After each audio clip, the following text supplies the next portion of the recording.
mga kababayan of Joel Villanueva, ito po yung sunod. Tapos na tayo dyan kay Digong. Dito tayo kay Senator Antonio Trillanes. Ito mga kababayan, si Senator Antonio Trillanes, mga kababayan, ay hindi po kumbinsido. Ayaw na gawin witness ang BGC Boys. No? Siya po'y nananawagan sa DOJ na wag daw gawing witness ang BGC Boys. Isa na dyan si Alcantara, si Bryce, at saka yung iba pa. No? Kasi kasabwat daw yan ni Digong sa katiwalian noon. Yeah. Yes, Your Honor, may service firearms po ako. Meron ka. Di ba pinakita ko sa video? Sa mga nagsasabi na ang lahat ng mga nangyaring ito ay isang political na away between Marcos at Duterte. 2017 pa lang ay final ko na ang kaso. Wala pa po sa pwesto si President Marcos. Halos 8 taon. Ano ba ginawa ng GMA? BGC Boys, the Bulacan group of contractors as they have been known to casino employees, complete with valid identification cards, dating District Engineer ng Bulacan na si Henry Alcantara. OIC District Engineer ng Bulacan, First District, Bryce Erickson G. Hernandez. Malulula tayo sa laki ng halagang naging talo sa casino ng 5 ito. 950 million in gross losses, Mr. President. District Engineer Bryce Hernandez, JP Mendoza, 6.7 billion pesos in gross losses. Mula August 31, 2023 hanggang April 4, 2024. Sinuwerto nga ba sabay-sabay na nalala ang mga ito, Mr. President? O baka naman money laundering scheme? B as in billion, hindi M or million. Chiefs to cash, 1,385,360,250 pesos. Magtamang sina Alcantara at Hernandez na may parehong level ng pagmamahal sa pera. Kalat na nga ang kanyang mga larawan sa social media dahil sa kanyang kabulastugan. Aba, hindi man lamang nahiyang pumasyal-pasyal sa isang kasino sa Metro Manila hanggang noong September 1, 2025. Habang naghihiring ang Senate Blue Ribbon Committee, si Bryce nasa isang kasino nagsusugal. Sige pa rin ang pagpapasasa ng BGC Boys sa pagwabalda ng pera ng taong bayan. Walang kahiya-hiya sa katawan. Wala pang konsensya mga ito. Kung garapala ng pagwabaldas ng kaban ng bayan sa mga kasino, lalong garapala ng kanilang pagduduktor ng mga dokumento para makapagnakaw. Kita ninyo? So yun po ang sinabi ni Senator Ping Lacson. Kaya ngayon mga kababayan, nanawagan po si Senator Antonio Trillanes. Ano bang sabi niya, dating Senator Antonio Trillanes? Ito po, according po dito mga kababayan, galing po ito sa Pilipinas Today. Ayan po basahin ko lang. Ayan po, si Trillanes po yan. Kita nyo po, may ebidensya po tayo. Hindi po tayo fake news, hindi po tayo gumagawa-gawa lang ng kwento dito. So ang sabi dito, basahin ko lang Nakalagay dito mga kababayan, Pilipinas Today. Hinimok ni dating Senador Antonio Sonny Trillanes IV ang Department of Justice or DOJ na huwag tanggapin bilang state witnesses ang mga dating Department of Public Works and Highways or DPWH officials na sina former Undersecretary Roberto Bernardo, dating DPWH Engineer Henry Alcantara at Bryce Hernandez, pati ang mag-asawang kontraktor na sina Sara at Curly Discaya. Bakit?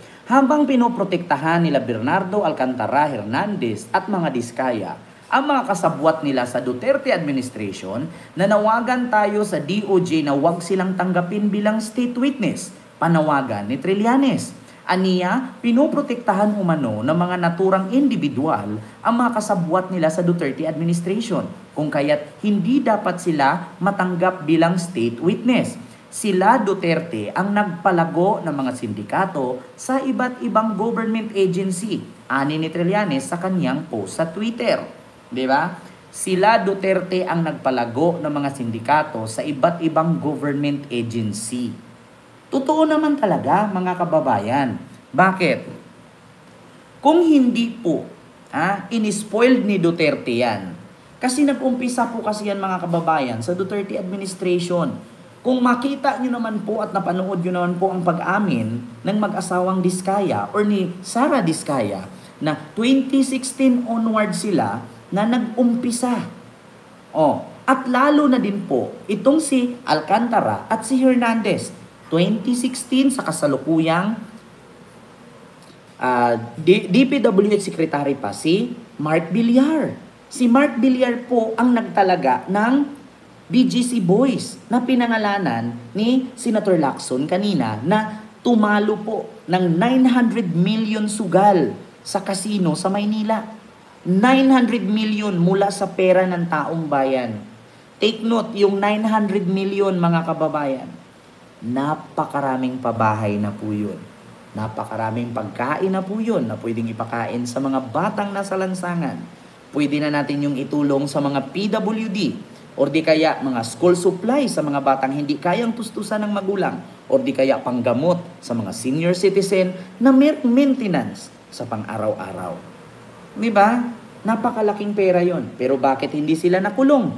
Kasi bakit? Ginawa kasi silang state witness. So ngayon, hanggat ganyan sila, ikikwento nila paiba-iba yung statement, paiba-ibang tao ang ituturo, wala pong makukulong dyan. Bakit, mga kababayan? Nag-umpisa na kasi yan kay Miriam Defensor Santiago noon na iniimbestigahan niya yung mga taga-DPWH na meron ding mga ghost project. Pero bakit, mga kababayan, may nakulong ba dun? Wala po, hanggang sa nakalimutan na lang yung investigasyon ni Miriam Santiago noon. Diba? Take note, mga kababayan, sa panahon pa nga lang ni Duterte, yung sinasabi nilang build, may makikita ka ba? Saan po ba natin makikita ang build? Paki-search po, mga kababayan. Kasi kapag ako po, dito, pag ako po ang mag-search dito kung saan po natin makikita ang build, yung iba po bumagsak, yung iba po repair lang, yung iba po pinatayo pero hindi natuloy, yung iba po pinagawa pero hindi nagagamit. Yun po ang ibig sabihin ng build. Build lang, walang tapos, puro lang build, walang nagagawa. Kung meron mang haligi lang. Kung meron man may bubong, walang pader. Kung meron man may bubong, may pader, may haligi, walang pinto, walang bintana. Yun po ang sinasabing build. Kita nyo naman, katulad ni Ma'am Sisha sa Isabela Echage. Nakita nyo naman yung tulay sa Isabela. Bumagsak. Hindi po ba? Nakakatuwa po ba yun? Di ba hindi po? Ilan pong buhay ng tao doon ang napapahamak? Merong nasugatan, merong na-injured. Di ba? Kaya dito po, mga kababayan, nanawagan po si Senator Antonio Trillanes na sana wag gawing state witness itong si Hernandez, si Alcantara, si Diskaya, at itong si Bernardo. Bakit? Kasi ito po ang mga kasabwat ni Duterte na mga bumuo ng sindikato sa iba't ibang government agency noong panahon na si Duterte ang presidente. Di ba? Yun po ang katotohanan, mga kababayan. Yan po ang panawagan ngayon ni Senator Antonio Trillanes III or the fourth pala. Lahat ng nangyari sa Pilipinas, puro si Duterte na lang ang alam mong pagbintangan, sabi ni John Robles. Sumagot naman, sino ba ang magnanakaw at tiwali? Di ba puro mga pro-Duterte ang sangkot? Totoo naman talaga. May dolomite pa. Biruin mo, kulang-kulang 300 million. May dolomite. Anong nangyari? Sinong nakikinabang sa dolomite? Mga tao. Sa tingin ninyo, pag araw-araw may tao dyan sa dolomite, anong makukuha mo dyan? Wala namang bayad. Tapos yung dolomite, habang tumatagal yun, habang binabangga ng alon, umaalis. Habang binabangga, umaalis. Yung tumbok-tumbok na dolomite na lagpas tao, magiging hanggang paa na lang yun. Kasi habang tumatagal, habang binabangga ng alon, dinadala ng alon, binabangga, dinadala, binabangga, dinadala, so panipis ng panipis. So para ka lang nagsasayang, para kang bumili ng papel na pag nabasa, wala nang kwenta. Para kang bumili ng tissue. Kumuha ka ng isa kasi basa kamay mo pero manipis naman. So kailangan humila ka ulit ng 5 para mawala. Bukas magbasa ka ulit, hihila ka ulit ng 5 pero hindi mo iniisip magkano ang halaga. Diba? Yun po yun, mga kababayan. Kaya sabi ko sa inyo, wala talaga. Diba? Tapos na ang kaso. Bigyan ng warrant of arrest mga iyan. Diba? Diba? Diyos mio.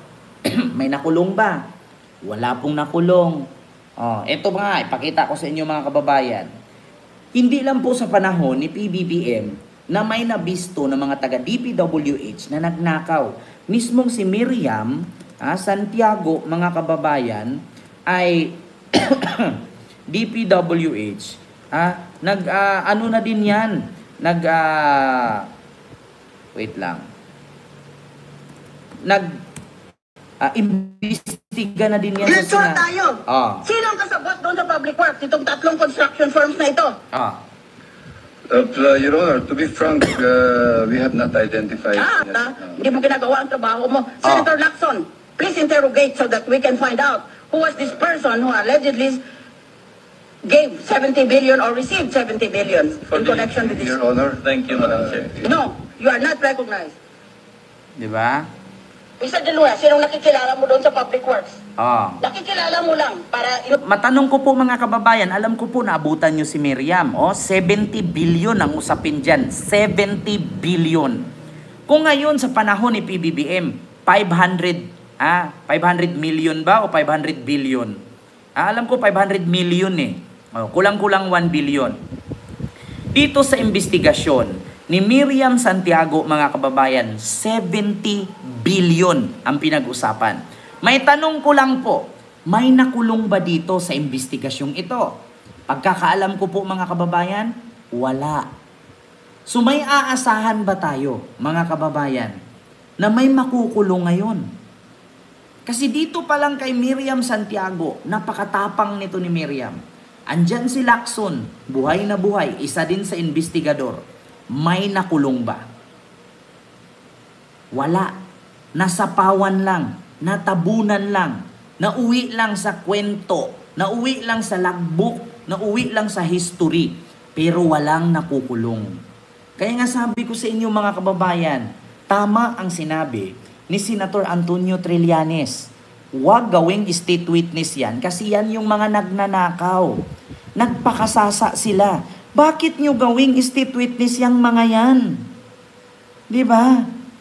Bakit nyo gawing state witness yung mga yan? Iyan yung mga nagnanakaw. Tapos ngayon, iba ang ilalabas. Yung isa naman, bukas iba na namang kwento. Tapos meron na namang ipapasok dyan. Meron na namang ipapasok dyan si Marcoleta na panggulo na naman.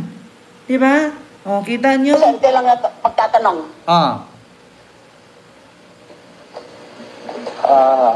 Dahil dyan po ako nagninegosyo, halos lahat po sila kakilala ko. Individual po lahat, halos kilala po namin. Alright.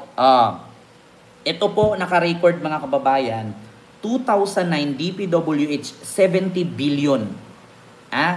2009 DPWH 70 billion, scandal, rage, biddings. All right, you are stonewalling me. Diba? Senator Miriam Santiago lang sa kalam. Ang tanong dito, may nag-comment. Ito ba matapang as in si Miriam? Ang tanong, may nakulong ba? Maraming nag-comment, wala. Diba? 70 billion yan, 2009. Issue na ng DPWH yan. Ngayon mga kababayan, kung kayo ang tatanungin, tama po ba si dating Senator Antonio Trillanes na wag gawing state witness ang mga kontraktor na sangkot? Kasi para sa akin mga kababayan, hindi po talaga sila pwede gawing state witness. Ang dapat sa kanila, ikulong na po sila. Kunin lahat ng perang ninakaw nila as long as kaya nilang mailabas. Hanggat saka ibuturan ng kanilang bulbul, dapat bawiin. Kasi pera ng taong bayan yan. Bakit mo gagawing state witness at hindi mo babawiin lahat ng ninakaw nila? Katulad dun sa ginawa, binalik lahat ni Bryce Hernandez yung mga sports car. Dapat lang, hindi lang sports car, dapat mga relo, yung mga pera, yung Diskaya, napakaraming sports car niyan. Yung bahay nila na almost 600 million. Yung mga figurine nila dun sa bahay nila. Yung mga flower base nilang napakamahal, yung mga alahas nila. Dapat kinuha lahat yan. Hindi nyo sila pwede gawing state witness. Ikulong nyo na yan. Bukod sa pagiging state witness, walang mangyayari dyan. Pagtatakpan lang nila yan eh. Alam mo sa totoo lang mga kababayan, ang mali lang kasi natin, meron kasing miyembro sa Senado na pinuprotektahan itong mga magnanakaw na kontraktor na ito. Kaya po hindi masabi-sabi kung sino. Bakit? Biruin mo, naghingi ang ibang senador ng listahan 2016 onward. Alam nyo, ang kinuha lang nung si Mark Coleta, ang Senate Blue Ribbon Committee, 2022 onward lang. Yung 2016 sa administrasyon ni Duterte, pinapaliban nila, tinatabas nila, kinakat nila para hindi mapag-usapan yung panahon ni Digong. Yan ang mali kasi mga kababayan. Yan ang mali. Kasi instead na masolusyonan at masugpo kung sino yung kurakot, hindi masugpo-sugpo. Bakit? Meron kasing ibang senador na pinagtatakpan nila yung kapwa nila kaalyado noon. Yun ang mahirap eh. Biruin nyo, 2016 onward nag-umpisa mga diskaya, 2017, 2018. Kumikita sila ng bilyones. Tapos ang hihingiin mo, 2022 pataas hanggang 2025. So thank you na lang yung 2019 at 2022. Pababa, thank you na lang yun. Paano naman yung 2017, 18, 19, 20? Thank you na lang yun. Paano yung nakuha na proyekto ni Mark Villar at pinapa-ano niya sa kanyang pinsan na si Carlo Aguilar na almost 18 billion? Ano yun? Thank you na lang? Di ba? So, hindi na natin pwedeng pag-ano yun, hindi na pwedeng talakayin yun kasi kay BBM na. Kay BBM na ang pag-uusapan. So, paano yung korupsyon sa kay Digong? Thank you na lang yun? Ito tignan ninyo, 18 billion. Wait lang. Villar. Villar DPWH. Para malaman ninyo mga kababayan. Kasi administrasyon ni Digong. Proyekto kung hindi sa baluarte nila sa Las Piñas ay sa malaking bahagi naman ng Calabar Zone. Narito ang exclusive agenda report ni Joash Malimban. We have to push for more accountability sa mga projects. Dapat dagdagan pa yung mga measures natin para hindi na maulit yung mga substandard projects. August 19, 2025, nang magsalita si Senator Mark Villar sa Senate Blue Ribbon Committee para isulong ang pagkakaroon ng isang master plan sa flood control projects. Tanong ko lang mga kababayan, paano yan? Thank you na lang yan? Take note mga kababayan, ilan sa mga proyekto na nakuha ng mga Villar na 18 billion ay doon po ginawa sa flood control ng ilog sa kanila na malapit sa kanilang kalupaan ng mga subdivision. Kung hindi flood control or ilog na malapit sa kanilang negosyo na real estates, ay kalsada naman. Mula phase 1 hanggang phase 4. Kita ninyo yan? Pera ng taong bayan, pero doon mo ipagawa na kalsada sa negosyo ninyong pabahay. Pera ng taong bayan, doon mo igawin yung flood control sa negosyo ninyong pabahay. So nasaan doon yung para sa bayan? Yung lupa na nilagyan ng kalsada at flood control ay pribadong pagmamay-ari ninyo yun. Kita ninyo yan? Tapos thank you na lang? Hindi na pwedeng pag-usapan ng 2016 pataas? Di ba? Nakita ninyo? Yung kalsada na proyekto ng DPWH sa panahon ni Mark Villar. Pinagawa doon sa subdivision nila. Pero pera ng DPWH, government money yun. Na instead dapat pakinabangan ng tao, pero yung mga nakatira lang sa subdivision nila, nakikinabang. Yung flood control doon sa ilog na malapit ng subdivision nila, sa real estates nila. Doon nila inilagay yung flood control na instead mapakinabangan ng mga tao na malapit dyan, isa na ang tundo, malapit sa dagat, isa na ang dilpan, malapit sa baha. Pero doon ipinatayo nila sa Las Piñas, sa Cavite, sa pagmamay-ari nilang mga subdivision. Pakinggan ninyo, continue. Palakas ng accountability measures sa mga proyekto ng pamahalaan. Si Senator Mark ang nagsilbing DPWH Secretary sa Administrasyong Duterte mula 2016 hanggang 2021. Siya rin ang naglagay sa pwesto ng ilan sa mga itinuturing na BGC Boys o Bulacan Group of Contractors, na ilan sa most controversial personalities ngayon sa flood control scandal. Sa pagsusuri ng Billionaire News Channel sa datos ng DPWH, napag-alaman ng aming team na ang isa sa top public works contractor sa Las Piñas na siyang kilalang baluarte ng mga Villar ay pagmamay-ari mismo ng pinsan ni Senator Mark. Doon pa lang butya na yung nila, conflict of interest yan eh. Bakit? Si Mark Villar, isa siyang DPWH secretary sa panahon ni Digong. Tapos kumuha ng project ang kanyang pinsan na isa ding city councilor na si Carlo Aguilar. So, doble ang kanilang conflict of interest. 'Di ba?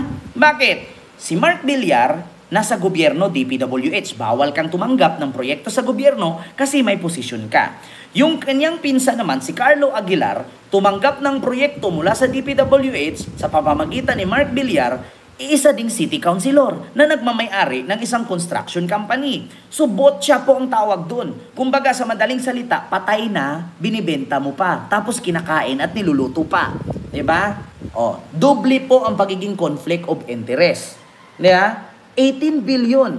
18 billion is just a number. But kung bilangin mo yan, yung buong bahay na to, puno to ng pera. Ang dami na po ng 18 billion. Kasya na po ang 60 by 40 square meter na bahay sa 18 billion. Yeah? Ayon sa datos ng DPWH, nakapagtala ang I&E Construction Corporation ng mahigit 4 billion pesos worth of public works contracts sa National Capital Region mula 2016 hanggang 2025. 84 out of 89 projects nila sa Metro Manila matatagpuan sa Las Piñas na nagkakahalaga ng 3.5 billion pesos. Pero sa pagsusuri ng Billionaire News Channel, tila mas malaki ang nakobra nila mga kontrata sa Calabarzon. From 26...